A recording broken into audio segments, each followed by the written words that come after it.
Yeah. Hey guys, I hope you're having a blessed day today. So today I'm going to go look at apartments with my friend Denise, and we're actually moving in our apartment in a week.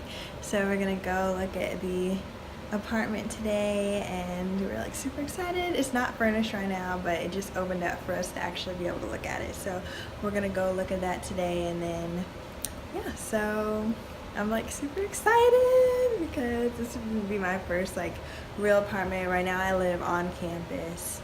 I live like, it's kind of an apartment, but it's like more like on campus dorm apartment style. So I'm excited to like, you know, be adulting or whatever. So yeah, I will see you guys there. I know, I'm like, oh, this is so cool. Oh my gosh, this is so nice. I love those bathtubs. I love this so much. I like recording it. That's really nice. That is so nice. Oh my gosh, this is so cool. And then the closet. It's huge. Oh my gosh. Wait, what is Your this? closet's like a little bit bigger. Yeah, and just because it's like the way it's shaped. Yeah. Oh my gosh, wait, there's like other room in You have here. another closet? There's like a little closet. Oh, you have a bathtub though? What do you have?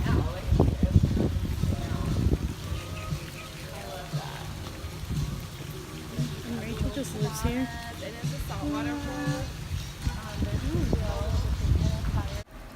Hey guys, so it's the next day. I wanted to come by and kind of like talk to you guys after I showed you guys like a brief like empty apartment tour that Denise and I are moving into. We are moving in about 5 days. We're moving in May 1st. So yeah, I wanted to talk to you guys about kind of how like Denise and I are like planning on moving in as teenagers. Neither one of us make like a large income or anything, and a lot of times like people want to move into an apartment but then they don't have the income that is needed to move into the apartment. And what I mean by this is, even if you have the money to pay monthly, a lot of apartments require you to have like a base income, and the base income is usually 2 to 3 times as much as the actual rent. So unless you're moving into a student housing, you will be required to show that you make at least 3 times as much as the rent that you be paying yearly. Some apartments probably don't, but the ones that we looked into, they did require that. And Denise and I do not make that much yearly, and we didn't have anybody co-sign for us that did make that much. There's like a lot of different ways that you can get your apartment. You can get like an apartment without making 3 times as much or making like a substantial amount of money. So the first thing that we did, we moved in May, but we went on the wait list last September. So a lot of times if you go on the wait list for apartments, then they will let you get the first dibs on the cheapest apartment buildings. We got like what is called like the Good View apartment, which is like the most expensive apartment, but we got it cheaper than anyone else would. We are getting our apartment cheaper than anyone else in the building solely because we got on the wait list about 9 months ago for May. And so that is definitely one way to get like a nice apartment for cheaper, is if you go to different apartments and see if you can get put on the wait list early, and you usually get a good deal for that. And then another thing that we did is both of us are get like some scholarship money for college. So if you can put that as your income, you can put loans that you're getting as your income.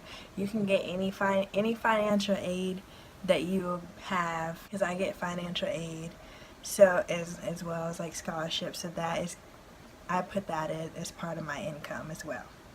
And so then Denise did the same thing. Any scholarship, loans, financial aid that she got, she was able to put that as her income. If you don't have like a way to get your parents as their income, then like any type of money that you make, you can put in as your income. And so the next tip is probably going to be that you're going to want to have a roommate. A lot of times like 1-bedroom apartments are extremely expensive, and so like if you are gonna be doing that, like if you're gonna be living in an apartment by yourself, it's usually gonna be like 2 or 3 times the price that it would cost like per person to live in an apartment with like roommates. And like I said before, you're gonna want to plan all this out like way months in advance, because by the time, like I know that like 2 of our friends are also moving off campus into their own apartment, but now they're like kind of at a crossroads because now they waited till the last minute, so it's a lot more expensive than it would have been when they were first looking at apartments last year. And the last important thing is making sure that you get like a budget. So Denise and I, we you know, there were a lot of things that we thought were like really cute, but we didn't get them because of the price, because we were splitting the price on all of our living room furniture. So we are looking at stuff at like different thrift stores and just trying to find literally the cheapest way to get things possible, and that can like definitely takes a lot more time than just getting the most expensive furniture items, but in the long run it's better, because once you have your furniture and it's all set up the way you want it, you're not going to be probably thinking about, oh, that couch that you saw 3 months ago, because like everything is like set up the way you want. So you can still have your setup the way you want, but it just might take a little more time to get the prices in order, and it definitely makes it a lot better if you have a roommate, because you can split those expenses instead of having to room your room and the living room and get all of your appliances for your kitchen and everything on your own. One final thing, I think I said the last thing was a final thing, but actually this would be, so I would definitely say to do your research on the place that you're trying to live in.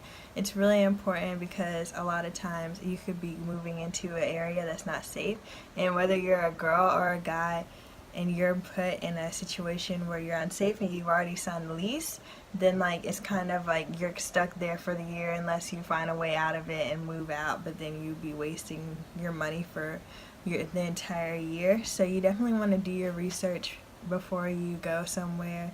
That way you're not put in like a sketchy situation, and like especially you're young and naive, including me, I'm young and naive, and so you definitely want to do that and just do your research, and wherever you're living, make sure you're in a safe area, make sure that your agent, so when you move there you're going to have like an agent who's going to help you, and that's just like an automatic. It's usually like just with the apartment, like we don't have a separate agent or anything, we just have like the lady who helps us out who like works there anyways, and so yeah, she helps us out. Well, I mean, like once you move in, it's gonna be like super exciting. Like I know we're super excited, so yeah, like it's really, you know, obviously if you're 16, 15 and you're trying to like move out on your own for whatever reason,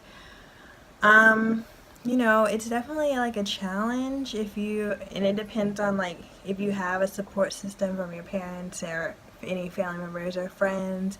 That's always important, but like if not, like you can still do it, you can still like get your own place, but that's just how we're gonna be doing things. So yeah, so if you enjoyed this video, please be sure to like and subscribe, and comment down below if you are a teenager thinking about moving or thinking about getting your own place, or you know, if just like your thoughts or anything. So I will catch you guys later. Bye!